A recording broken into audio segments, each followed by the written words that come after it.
تم سب بچے بیٹھے ہو، والدین کو اپنی جنت بنا لو، ماں باپ کو اپنی جنت بنا لو، ان کی دعا لے لو۔ میرے نبی نے فرمایا کاش میری ماں زندہ ہوتی۔ ماں کا خاص طور پر منشن کیا، میری ماں کیوں کہ باپ کو تو دیکھا ہی نہیں اور ماں کو دیکھا ہے 6 سال۔ میری ماں زندہ ہوتی اور میں عشاء کی نماز کے مصلی پہ کھڑا ہوتا اور میرے گھر سے میری ماں کہتی محمد، تو میں ماں کے لیے نماز توڑ دیتا۔ میرا نبی کہہ رہا ہے۔ اور جب آپ حج پہ تشریف لے گئے اور ابوا کے میدان سے گزرے جہاں میرے نبی کی والدہ کا انتقال ہوا تھا، اس بات کو 57 سال گزر چکے ہیں۔ 6 برس کی عمر میں مدینہ سے نکلے 3 افراد، میرے نبی کی ماں، میرے نبی کے والد کی باندی ایمن، وہ بھی ماں ہیں، انہوں نے بھی دودھ پلایا تھا میرے نبی کو۔ 2 مائیں ہیں، ایک دودھ پلانے والی، ایک پیدا کرنے والی، اور ایک میرے نبی ہیں۔ جب ابوا کے پہاڑوں میں پہنچے تو اچانک ہارٹ اٹیک سے حضرت آمنہ 25 سال کی عمر میں انتقال فرما گئیں، اور میرے نبی نے اتنا اس کا غم لیا۔ 6 سال کا بچہ، میں سن 2000 میں وہاں گیا تھا، میرے آنسو نہیں رکنے کو آ رہے تھے کہ کہاں میرے نبی کی ماں کو اللہ نے اٹھایا، نہ کوئی آسرا، نہ کوئی سہارا، نہ کوئی رشتہ، نہ کوئی جھولی، نہ کوئی چھاؤں، ایسے تنہا یتیم کر دی۔ جب ان کو پتھروں میں دبا کے نیچے اترے، ایمن کو سے ہاتھ چھڑا کر بھاگے اور اوپر پہاڑی پہ چڑھ گئے۔ جب ایمن پیچھے گئیں تو ایمن نے کیا دیکھا کہ ابوا کے پہاڑ بھی رو رہے ہوں گے، آپ ماں کی قبر کو چمٹ کے ایسے اوپر لیٹے ہوئے تھے، قبر کو پکڑا ہوا تھا، اوپر لیٹے ہوئے تھے۔ جب ایمن قریب آئیں تو سنا آپ کہہ رہے تھے اماں جی، آپ کو تو پتا تھا آپ کے سوا میرا کوئی نہ تھا، اب مجھے چھوڑ کے کہاں چلی گئی، کیوں چلی گئی؟ 6 سال کا بچہ پہلی موت دیکھ رہا ہے تو ان کو سمجھ میں نہیں آ رہا کہ میری ماں کے ساتھ ہوا کیا ہے۔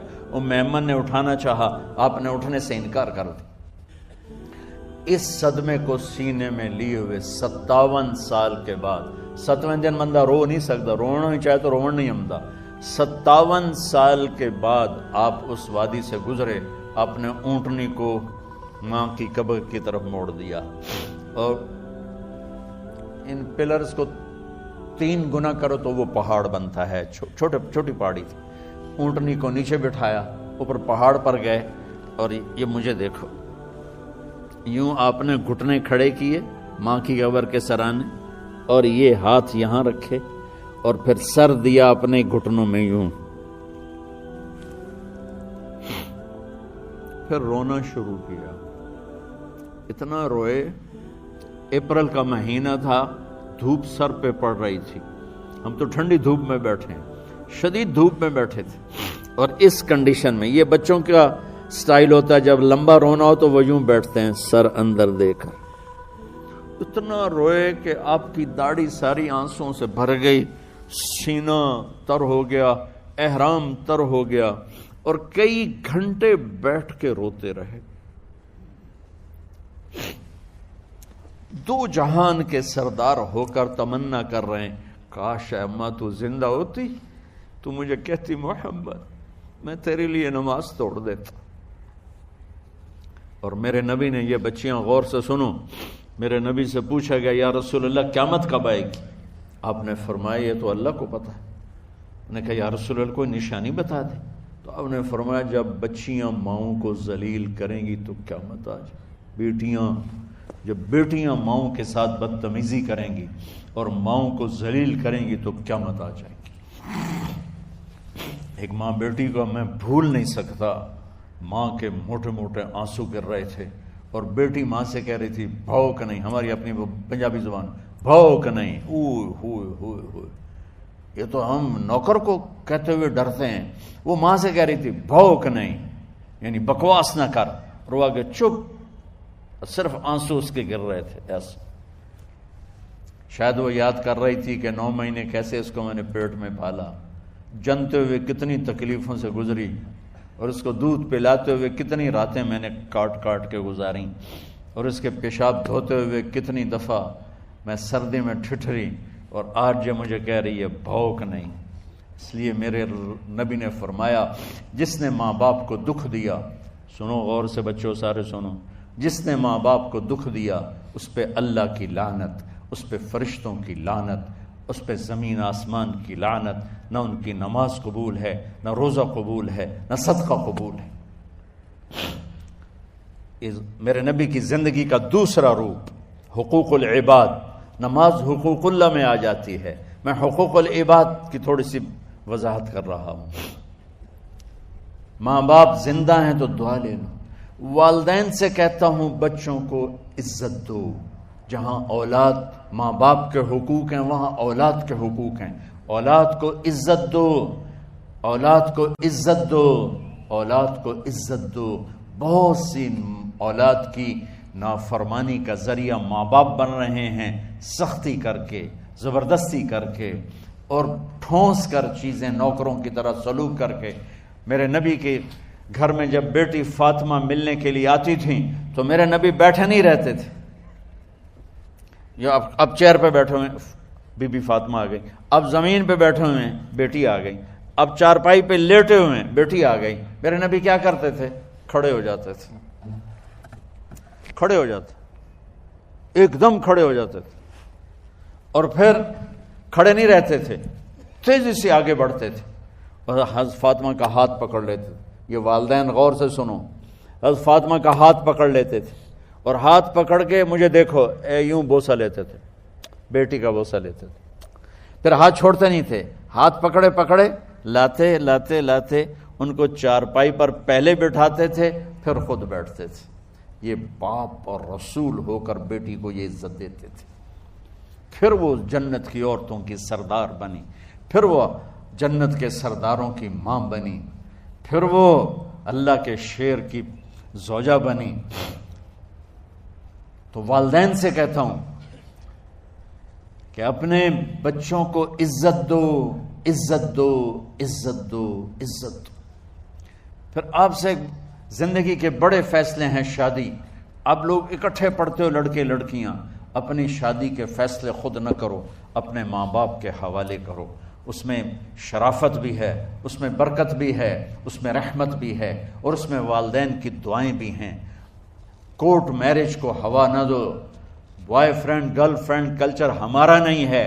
میرے نبی کے طریقے میں مرد اور عورت کا صرف نکاح سے تعلق ہے، اس کے علاوہ سب جہنم کی آگ ہے۔ اور والدین سے کہتا ہوں کہ اپنے بچوں سے پوچھ کے رشتے کرو، زبردستی مت کرو۔ میرا معاشرہ بہت سنگین قسم کے جرم کا شکار ہے، بچوں پہ مسلط کر دیتے ہیں، ایتھے ہی کرنی ہے، جٹائیں چی کرنی ہے، بٹائیں چی کرنی ہے، پتہ نہیں آئے کتوں جٹ بٹ۔ چلو تم ناراض نہ ہو، راجپوتیں چی کرنی، میں راجپوت ہوں، میں اپنی قوم کو بھی رگڑ دیتا ہوں، راجپوتیں چی کرنی، اگاں کرنی ہی کوئی نہیں۔ یہ ظلم و ستم اولاد پہ مت کرو، اپنی بچی سے پوچھو، اگر بیٹی ہاں کرے تو پھر قدم اٹھاؤ، اگر بیٹی کہہ دے میں نہیں کرنا چاہتی تو وہ نافرمان نہیں ہے۔ اللہ کے واسطے میری سنو، صرف تم نہیں سن رہے ہو، اس کیمرے سے لاکھوں کروڑوں لوگ سن رہے ہیں۔ اگر بیٹا یوں کہہ دے کہ ابا میں نے یہاں شادی نہیں کرنی، میرا جی نہیں چاہتا ہے، تو وہ بیٹا نافرمان نہیں ہے، فرما بردار ہے، اس نے شریعت کا حق استعمال کیا ہے۔ اب ایسا ظلم مت کرو کہ نہیں اتھے ہی کرنی ہے، اتھے گھروں نکل جا۔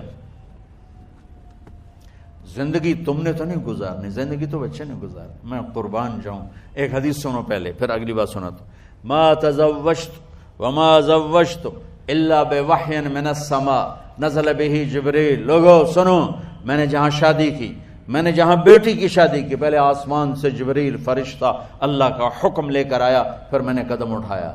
سمجھ گئے میری یہ بات؟ سمجھ گئے سارے؟ اب اگلی سنو۔ حضرت علی فاطمہ کا رشتہ لینے آ گئے اور جبریل ان سے پہلے آ گئے کہ یا رسول اللہ فاطمہ علی کے لیے ہے۔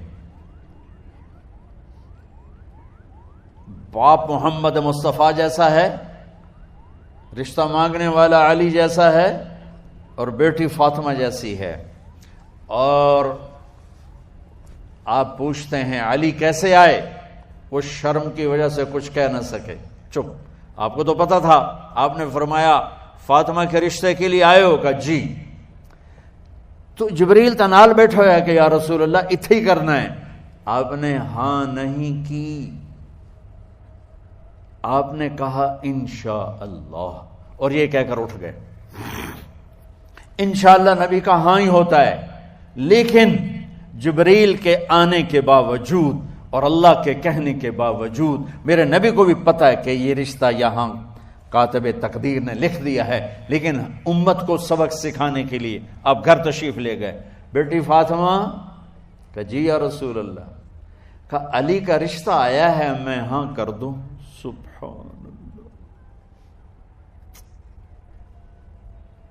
میں اپنے دیہاتی بچیوں پہ مجھے رونا آ گیا کہ جنہیں پتہ ہی نہیں ہوتا سانو کہیں دے نال بندے پہ جانور ہے یا انسان ہے۔ علی جیسا داماد، چلو علی کو چھوڑو، فاطمہ کو چھوڑو، جبریل آیا بیٹھا ہے، جبریل آیا بیٹھا ہے۔ اس کے بعد فاطمہ سے پوچھنے کی کیا بات ہے؟ جبریل آ کر کہہ رہا یا رسول اللہ، اللہ کہہ رہا ہے فاطمہ علی کے لیے ہے اور علی فاطمہ کے لیے ہے، اور پھر آپ کہتے ہیں بیٹی فاطمہ ہاں کر دو۔ ہماری تو آج کی بیٹیاں انکار نہیں کرتی، چپ کر کے گاں ماش طرح بن چھڑ دین کلے نال۔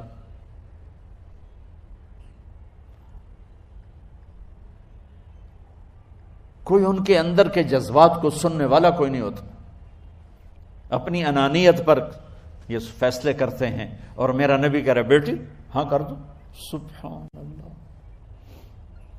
آپ کا کیا خیال ہے، فاطمہ نے انکار کرنا تھا؟ یہ تو یہ بیٹیاں نہیں انکار کرتی تو فاطمہ نے کہاں کرنا تھا؟ لیکن یہ سبق دینا تھا ان والدین کو جو نادانی میں نادانی کے فیصلے کر کے اولاد کو ہمیشہ ایک ٹھنڈی آگ میں دھکا دے دیتے ہیں۔ حضرت فاطمہ رضی اللہ تعالیٰ عنہا نے جب ہاں کی، پھر آپ باہر نکلے۔ اچھا مزے کا واقعہ ہو، حضرت علی اٹھ کے باہر نکلے تو صحابہ باہر کھڑے انتظار کر رہے تھے کہ کیا ہوا۔ حضرت علی کو بھیجنے والے تھے عبد الرحمن بن عوف، پہلے ابو بکر گئے تو آپ نے انکار کر دیا، عمر گئے رشتہ مانگا، آپ نے انکار کر دیا۔ عبد الرحمن بن عوف نے علی سے کہا آپ جائیں، آپ کا رشتہ رد نہیں ہوگا۔ کہنے لگے میرا تو ذاتی گھر بھی کوئی نہیں، مجھے کہاں سے رشتہ ملے گا، میں تو بالکل غریب ہوں۔ کہا نہیں تم جاؤ۔